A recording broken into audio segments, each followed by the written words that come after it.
sound like a bajillion people for our Queer Mountain favorite, Sweet Gwendolyn!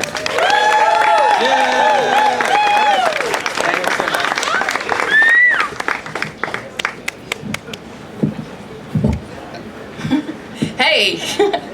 Alright, so this may be the only piece you ever see me do that is not about gender or sexuality, and that is because it is about recreational drug use.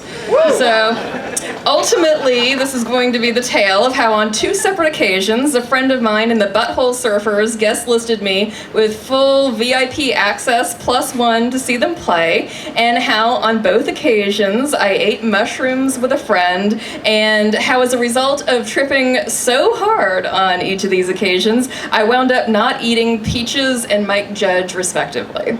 So to back up for a minute, I'm going to tell you about the 2 principal people in this tale, and the first one is my very best friend of nearly 21 years named Spike, and we originally met at some all-ages punk rock record store shows back in 1995 in Birmingham, Alabama, and within a few years we wound up living in the same apartment building. I lived in B12 like the vitamin, and he lived in A1 like the steak, and because he was born deaf in one ear, and we both kept odd hours anyway, but he'd sleep on the good ear, so I could always knock on his door at pretty much any time or give him a call at any time and know that he'd answer if he was up and that I wouldn't disturb him if he was asleep. And I mean, even to date, we talk all the time. He's always been 100% there for me.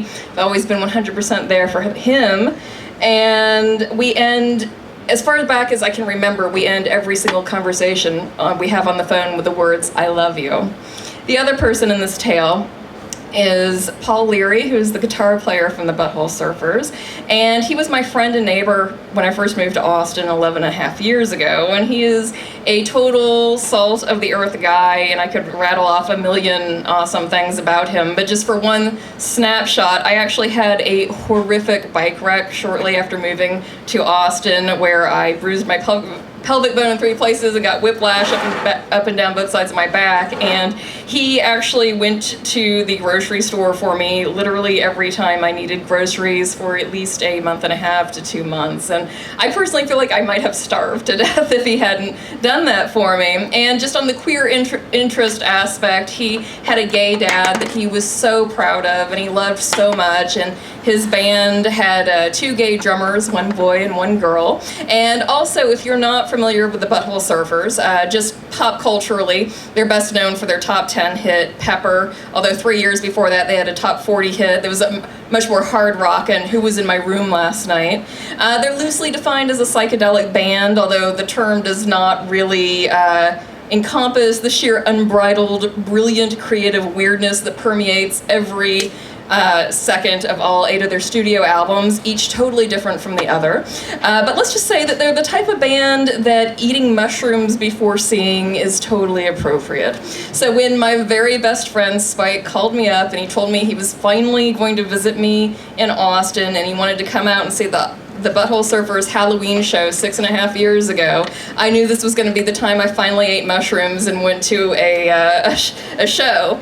So if you're not familiar with how mushrooms work, you basically start out at the very peak of your trip. So you kind of go from 0 to like full tilt very rapidly, and then you sort of just slowly come down from that point for the rest of the evening. And so what this show was, this was Peaches opening up for the Butthole Surfers at Stubbs. And so my friend and I'm not sure if it just was inexperience or what, but we didn't dose until we were already there, so that meant that it was really just hitting us as Peaches came on.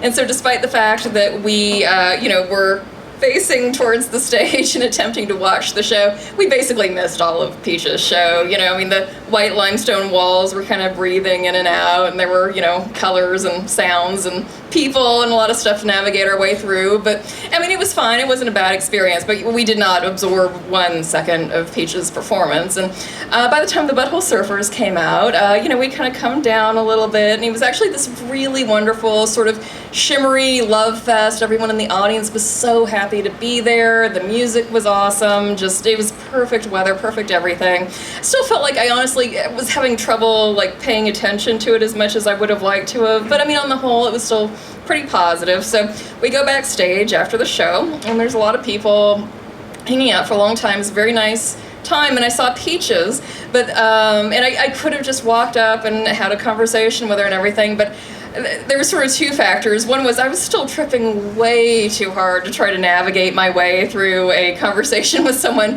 who I didn't know, and I also wasn't sure what I was going to say, like, hey, I just watched your entire show, but I missed the whole thing because I was tripping so hard. So I just sort of let it slide, and it was still a very good time, but I just resolved I wanted to try it one more time, because, you know, it's sort of this legendary thing, you know, to drop acid or mushrooms and go see a psychedelic band. So when they played, the Butthole Surfers played another Halloween show the following Halloween, I decided I was going to demonstrate my learning curve and apply my knowledge from the previous year. So I was there with a different friend, and we wound up dosing, you know, a little bit earlier, so that was good, but that meant I was tripping fairly hard before the show started, and he introduced me to his best friend, and it was, the only thing I could really catch from it was that he was like kind of taller than me, and he had like this receding hairline, but mainly what I noticed was that he was talking like